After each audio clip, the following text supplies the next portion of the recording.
Esta homilía llega a ustedes a través de Radio Claret América. El Instituto Bíblico Claretiano de las Américas presentan Poniendo el Evangelio en Práctica con el Padre Manuel Villalobos, un programa para aprender a amar a Dios sin miedo. Iniciamos. Muy buenos días, hermanos y hermanas que me sintonizan a través de Radio Claret América. Reciban un cordial saludo.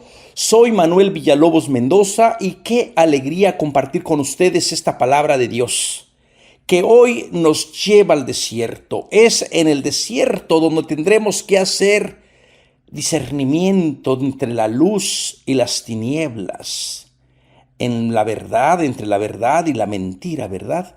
Y qué mejor manera que el hermano Juan, que nos invita a compartir su espiritualidad del desierto. Esta lectura es para el día 8 de diciembre, segundo domingo de Adviento. Vamos a pedir a Dios de una manera muy particular por todas las personas que están atravesando desiertos de crisis, de abandono, de enfermedades, donde experimentan que la ausencia de Dios no se deja sentir ni escuchar. Señor Jesús, te pedimos por todas las personas que se sienten abandonadas de tu misericordia, que les da miedo el desierto porque muchas veces encuentran muerte y no te saben descubrir en los oasis de vida, de tu gracia, de tu justicia. Te pedimos que nos des la capacidad de discernir y de encontrarte en el desierto para poder arrepentirnos y confiar nuevamente en tu palabra. Abre nuestros oídos, nuestro corazón para que la palabra de Dios venga a nosotros. No permitas que nos separemos nunca más de ti. Amén.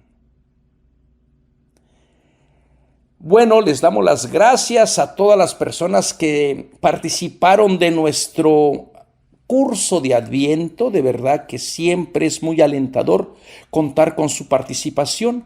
También quiero darle las gracias a la comunidad, fíjense, a la diócesis de Newark. Hace un par de domingos estuve por allá, de un fin de semana, estuve por allá dando un retiro sobre el Adviento precisamente y me quedé sorprendido de ver el hambre que la gente tiene de la palabra de Dios. Como 130 personas reunidas, todas ellas que trabajan en el ministerio hispano.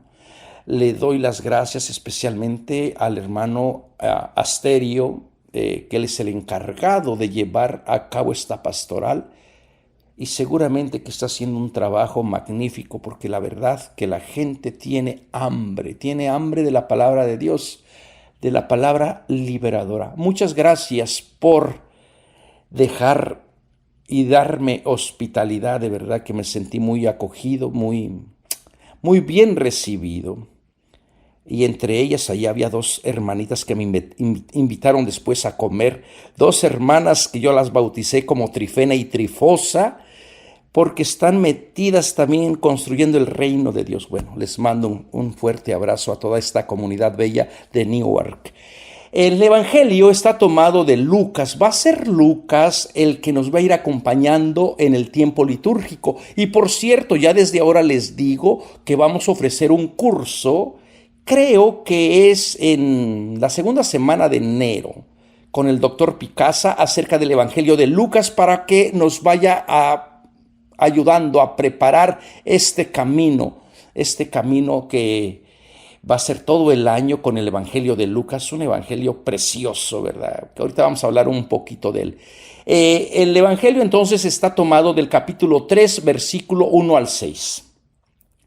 El año 15 del reinado del emperador Tiberio, siendo Poncio Pilato gobernador de Judea, Herodes tetrarca de Galilea y su hermano Filipo tetrarca de la región de Iturea y la Traconítide, y Lisanio, tetrarca de Abilene, bajo el sumo sacerdocio de Anás y Caifás, le llegó un mensaje de Dios a Juan, hijo de Zacarías, en el desierto.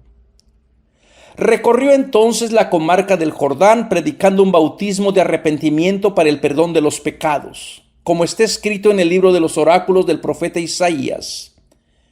la voz de uno que grita en el desierto: preparen el camino del Señor, allanen sus senderos, que todo valle se levante, que todo monte y colina se abaje, que lo torcido se enderece y lo escabroso se iguale.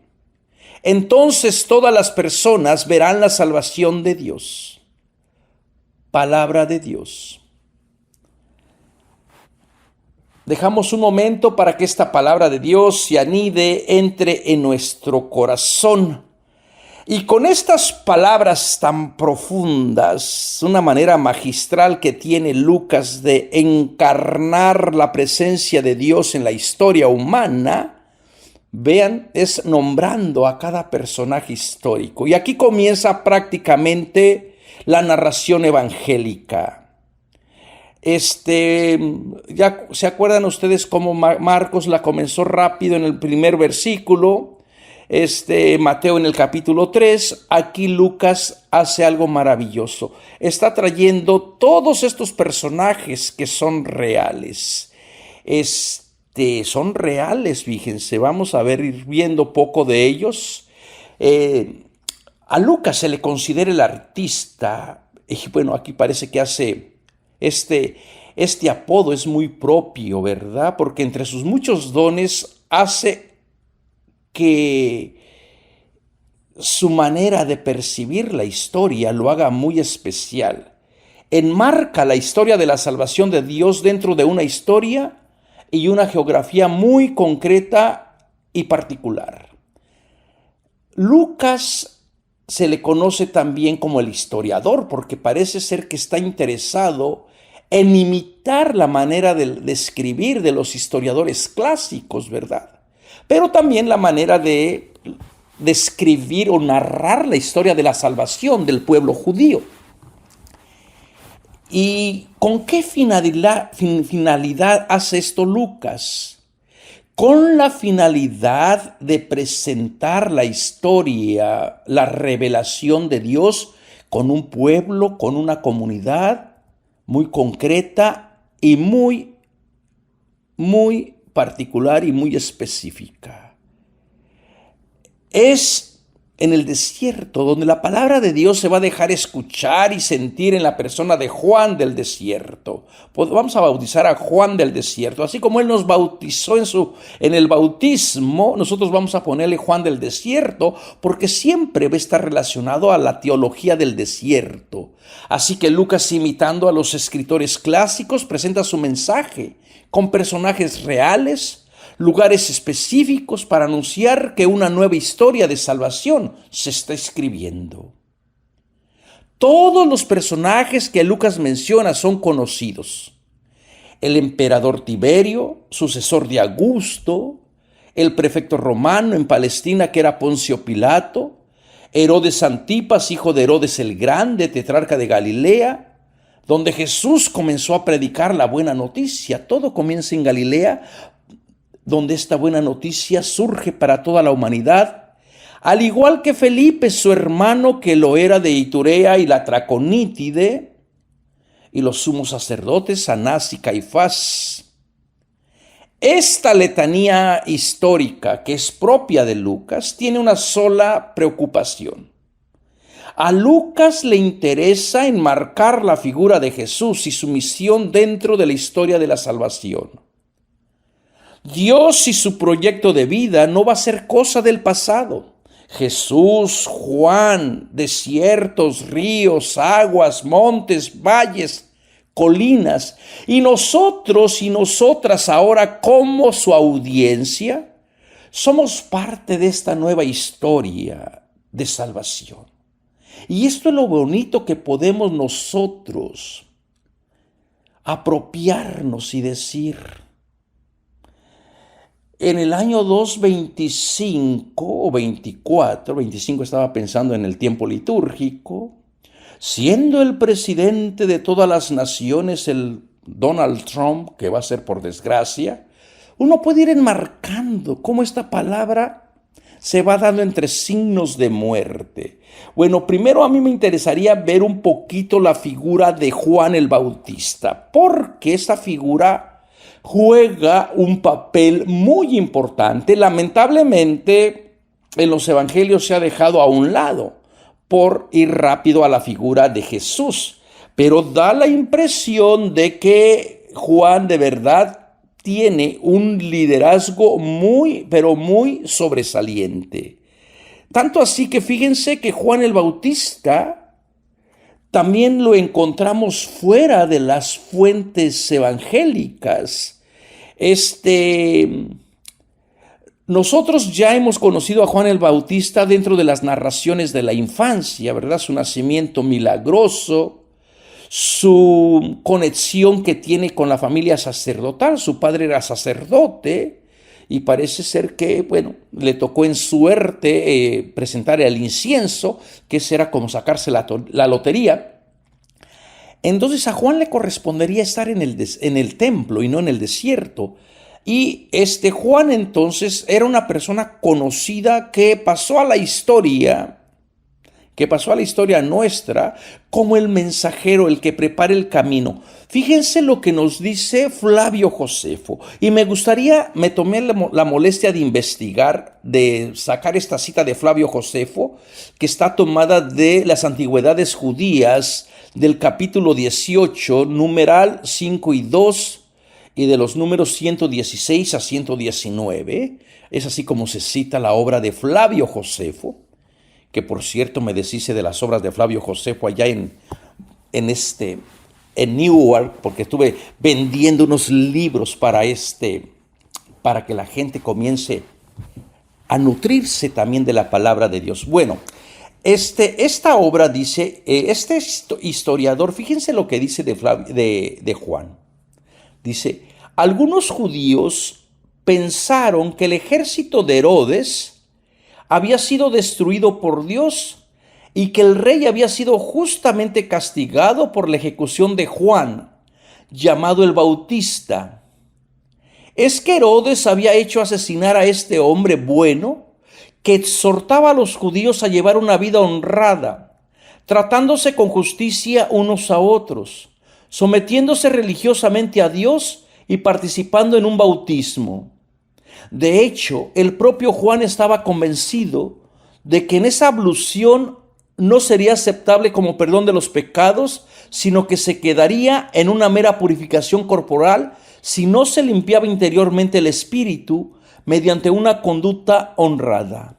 Mientras la gente que se agolpaba a su alrededor iba aumentando, porque estaban entusiasmados con sus palabras, Herodes se llenó de temor de que el éxito que Juan tenía con el pueblo pudiera desembocar en una insurrección, porque parecía que si el predicador decía una sola palabra, la gente estaba dispuesta a llegar a cualquier extremo.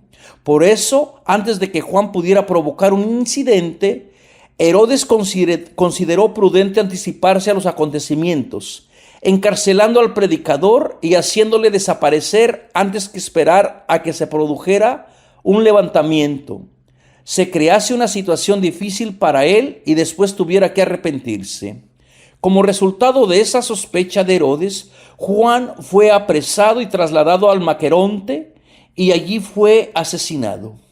Este hecho hizo creer a los judíos que la destrucción del ejército de Herodes fue una actuación de Dios que castigó a Herodes para vengar la muerte de aquel hombre.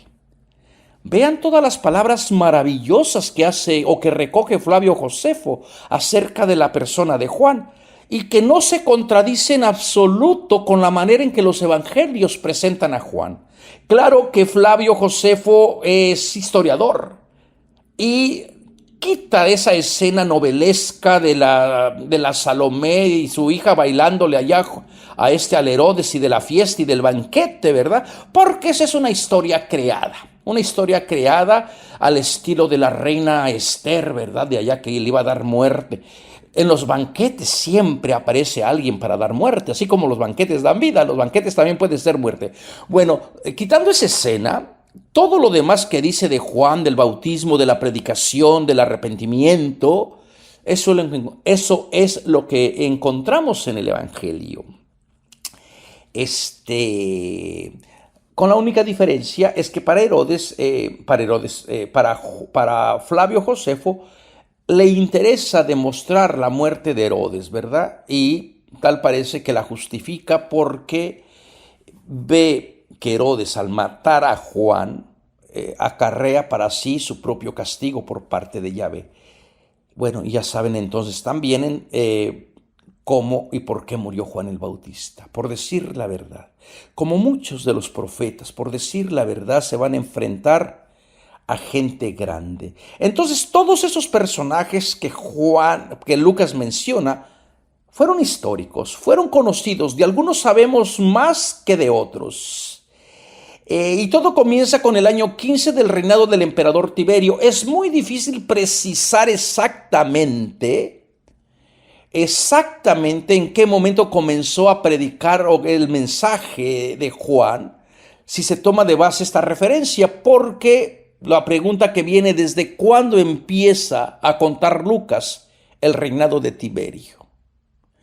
O si comienza Lucas con el cómputo a partir de la muerte de Augusto, que fue en el 19 de agosto del año 14 después de Cristo, o a partir de la votación del Senado romano, que reconoció a Tiberio como sucesor de Augusto el 17 de septiembre del 14 después de Cristo. O sea, presenta de verdad varias dificultades y hay varias hipótesis, ¿verdad? Entonces, entre ellas está si distingue Lucas el año de ascensión y los años de reinado efectivo. También esta es otra de las cosas.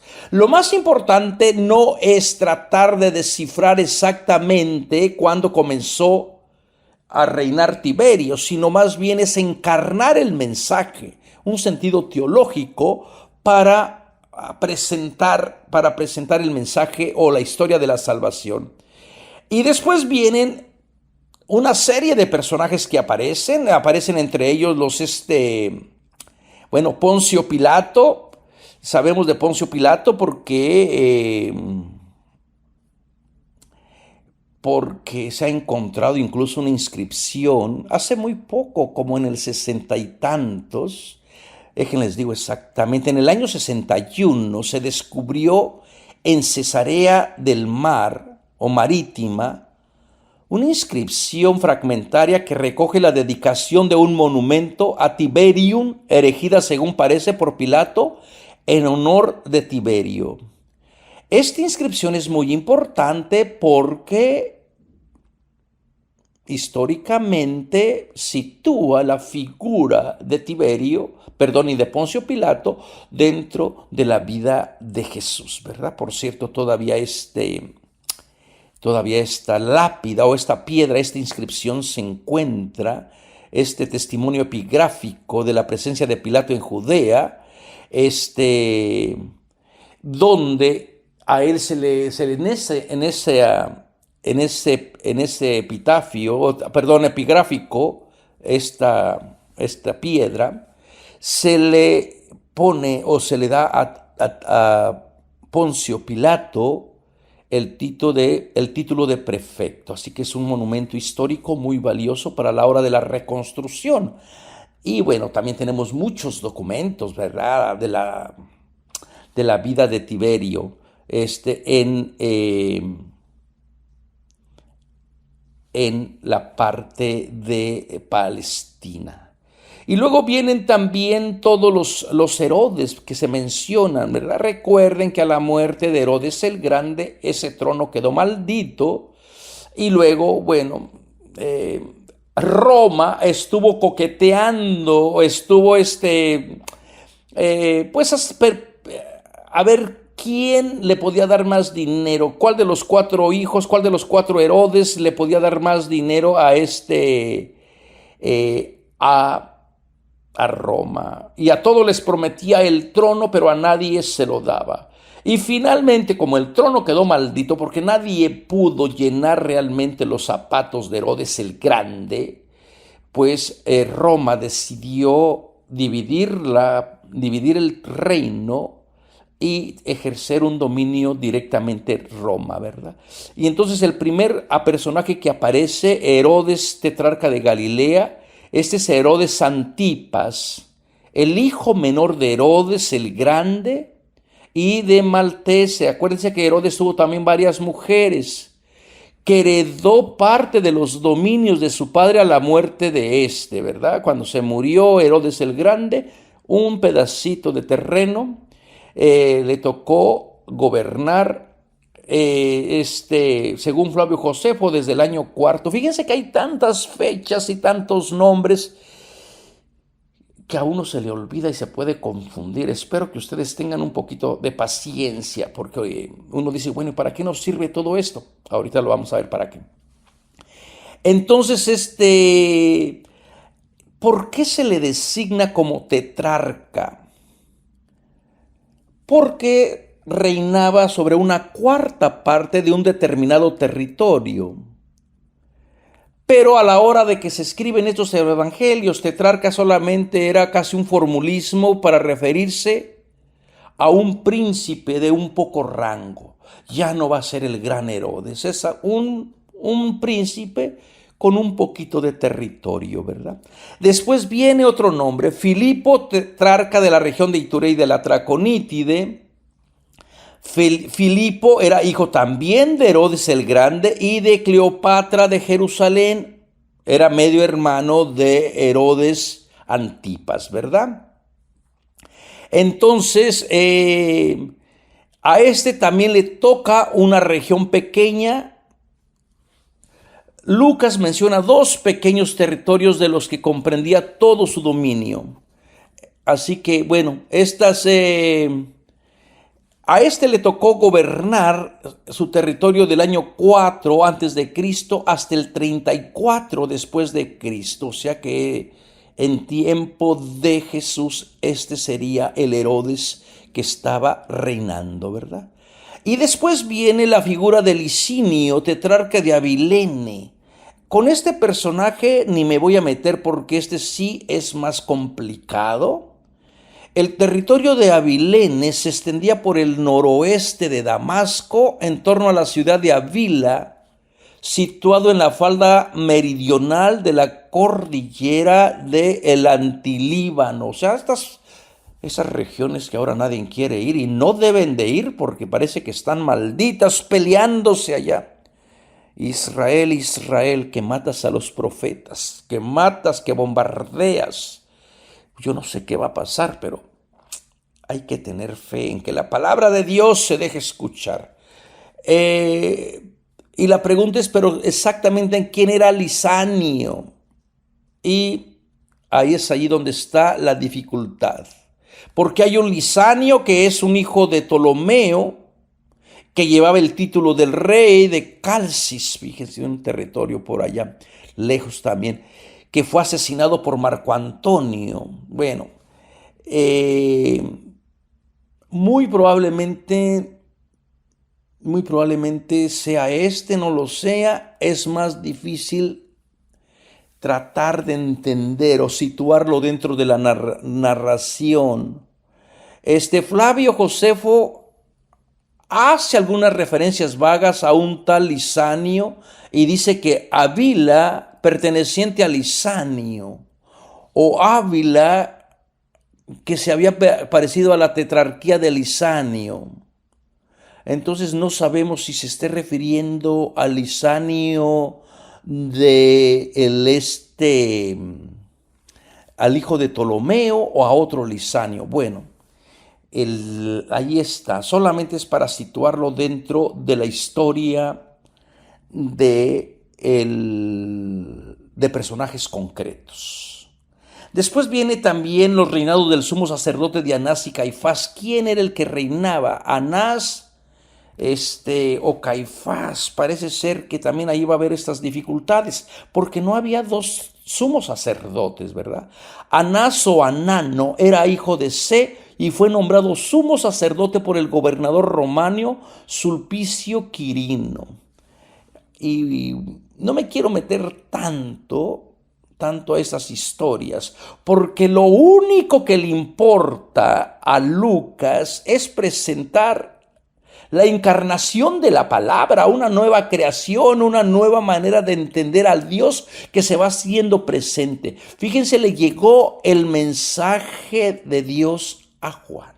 Bueno, ya sabemos quién es Juan, ya incluso les regalé por allí la información que nos da Flavio Josefo, una persona que jugó un papel importante dentro del movimiento, no podemos decir ni siquiera cristiano, porque Juan parece ser que tenía su propia espiritualidad muy asociada en el desierto. Y lo que sí sabemos es que este Juan está relacionado con Zacarías, hijo de Zacarías.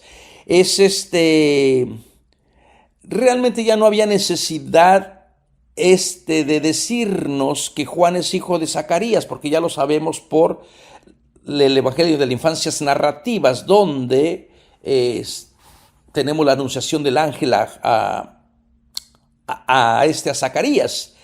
Pero aquí lo que importa, o que a mí me importa enfatizar, es cómo Juan va a situar en un lugar geográfico muy diferente de lo que le correspondería a Juan el Bautista.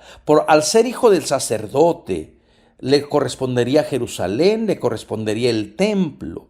Y Juan debería haber seguido la línea de su padre, de Zacarías. Sin embargo, aparece el desierto. Es el desierto donde aparece la figura de Juan. ¿Por qué el desierto? Y a ustedes les va a tener que traer también a la memoria todo el simbolismo, toda la riqueza que hay en torno a la figura del desierto. La palabra de Dios se deja escuchar en el desierto, lugar que va a traer a la memoria la historia del Éxodo. No es fortuito, no es por casualidad que Juan esté en el desierto y que todos los evangelios coincidan con presentar a Juan en el desierto. Con esto están diciendo el verdadero éxodo de liberación va a realizarse.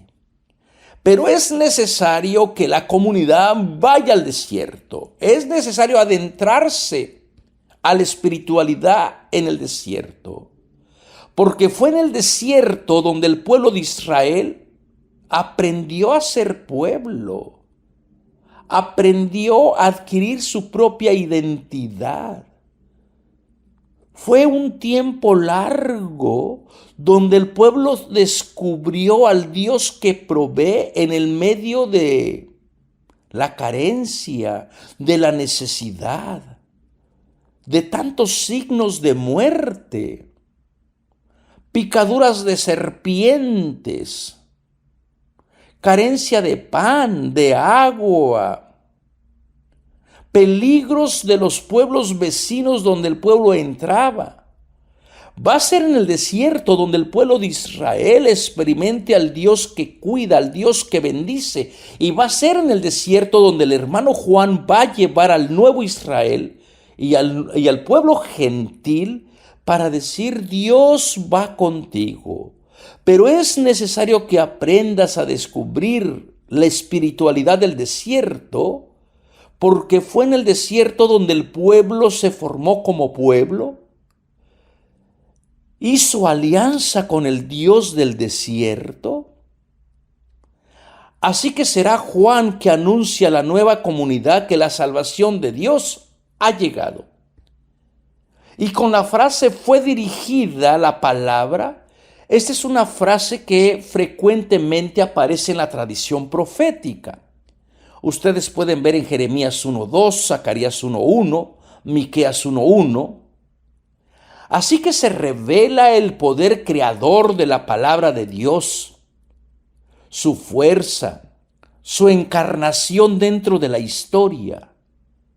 Juan, como profeta apocalíptico, será el receptor de esta palabra de liberación que comienza en el margen y en la periferia, lejos del centro, lejos de Jerusalén, lejos del templo. Es el desierto que florece.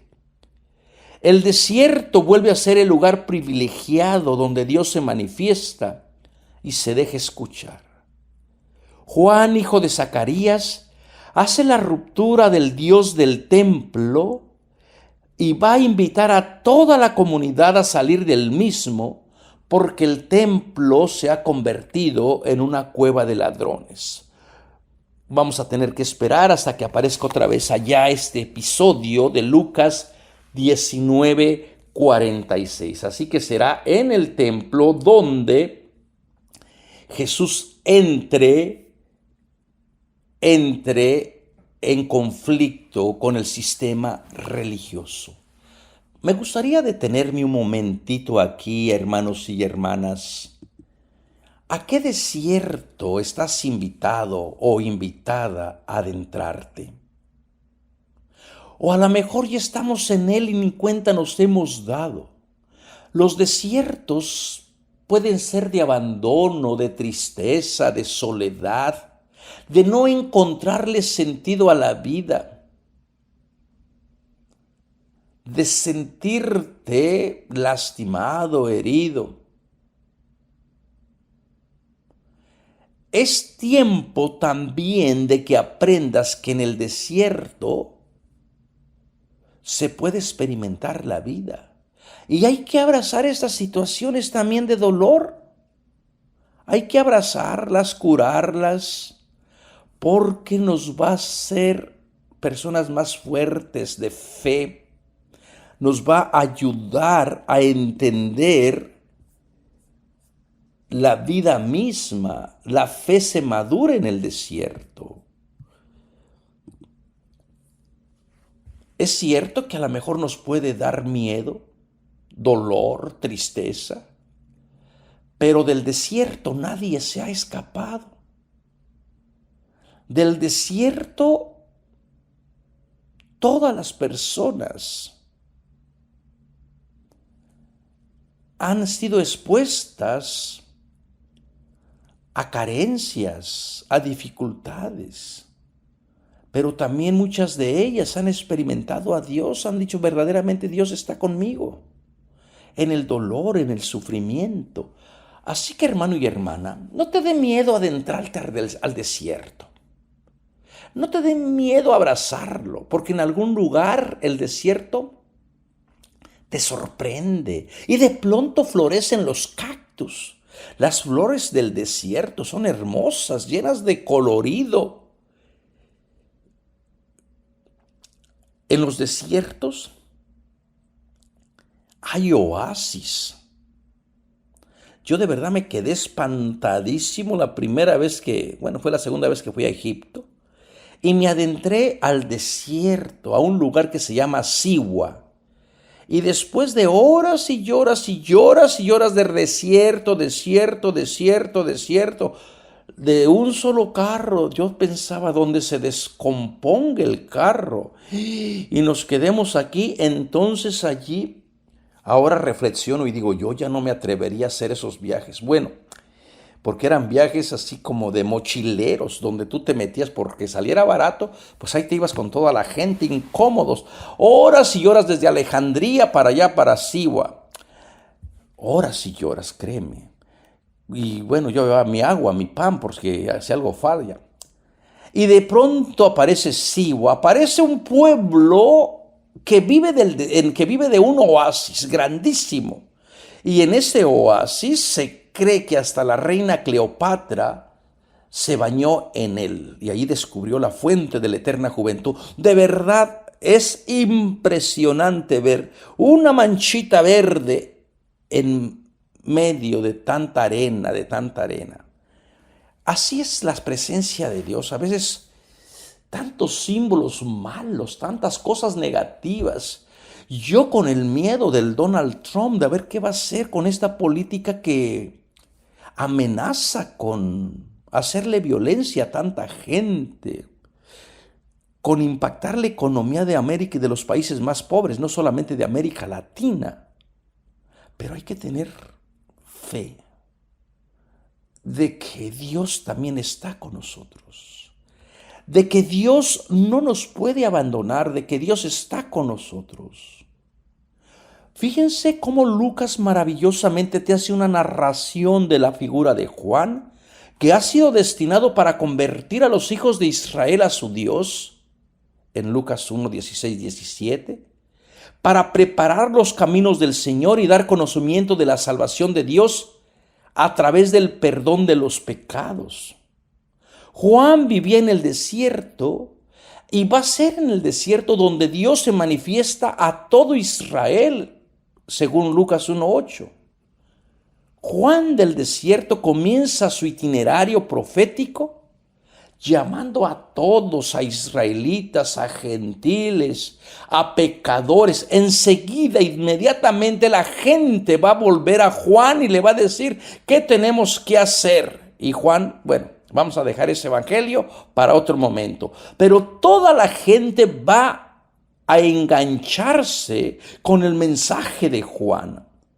Juan del desierto comienza su itinerario profético abriendo entonces la salvación de Dios a toda la gente, a todas las personas, invitándoles a la conversión.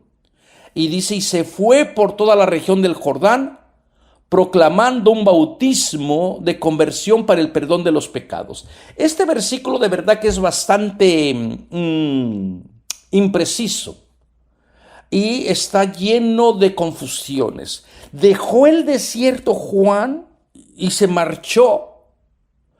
Esta es una referencia topográfica imprecisa. Juan no deja el desierto. Su misión se desarrolla en torno al Jordán, pues el agua era un elemento necesario para poder bautizar. El Jordán está vinculado al desierto. Ninguno de los evangelios te dice exactamente dónde se encontraba Juan. Situar a Juan en un lugar preciso para decir estaba aquí, en Judea, en este desierto, no lo hacen. Porque parece ser que están jugando con el motivo teológico de decir el desierto por naturaleza es ambiguo, no hay lugar. Y lo más importante es que el desierto al que está invitado es a veces el desierto que llevamos nosotros dentro, ¿verdad? Entonces por eso es que juega con esta ambigüedad de no saber exactamente dónde. Pero Juan no abandona el desierto. Todo su ministerio se desarrolla en torno al desierto. Probablemente tiene la finalidad de preparar a la audiencia para el tipo de gente que va a ir y venir.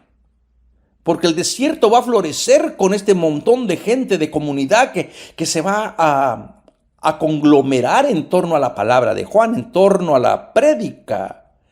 Y comienza entonces con su mensaje. Su mensaje de Juan, fíjense, déjenme les digo exactamente cómo es que comienza. Su mensaje es, ya se me perdió el evangelio.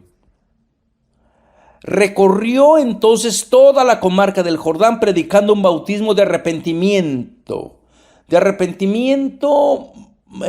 Más bien de conversión. La palabra es metanoia, tiene que ver con un nuevo comienzo, un nuevo discernimiento de valores, de principio, para el perdón de los pecados. Entonces, el ritual que Juan ofrece, este bautismo era muy conocido.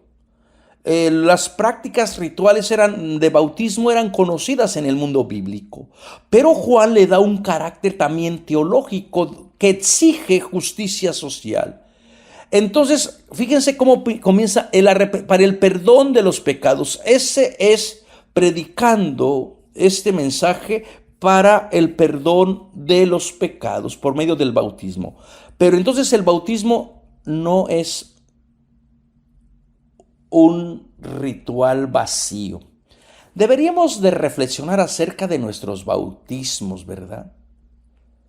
Porque primero, fíjense, los elementos fundamentales de la misión de Juan son proclamar o predicar.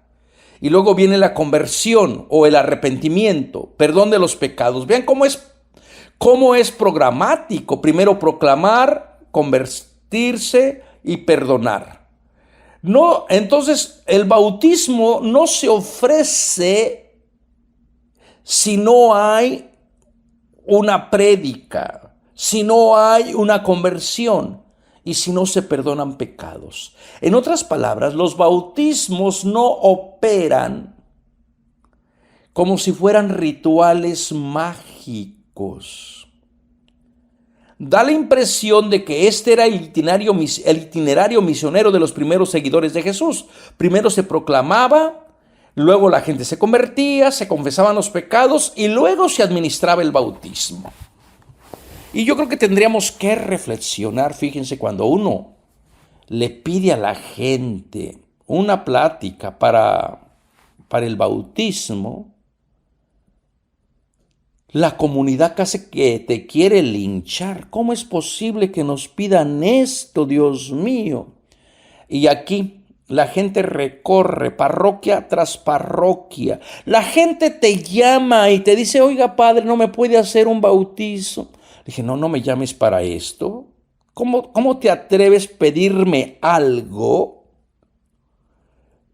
que va en contra de lo que manda la iglesia? En este sentido, la iglesia sabia tiene a formar a la persona, pero me imagino porque siempre hay sacerdotes, hermanos sacerdotes que le llegan al precio y se administran bautismos privados, o que en la casa, o que no sé dónde, porque a lo mejor pues hay una buena donación, ¿verdad?, por ese bautismo, pero eso se llama simonía, Entonces Lucas pone en boca del resucitado, fíjense para que vean cómo parece ser que esa era la idea, de primero se proclama, luego se convierte la persona, luego se perdonan los pecados y luego se administra el bautismo. En Lucas 24:47 Jesús dice, y se predicará en su nombre, la comunidad dice, la conversión para el perdón de los pecados a todas las naciones. Eso es como fruto del bautismo.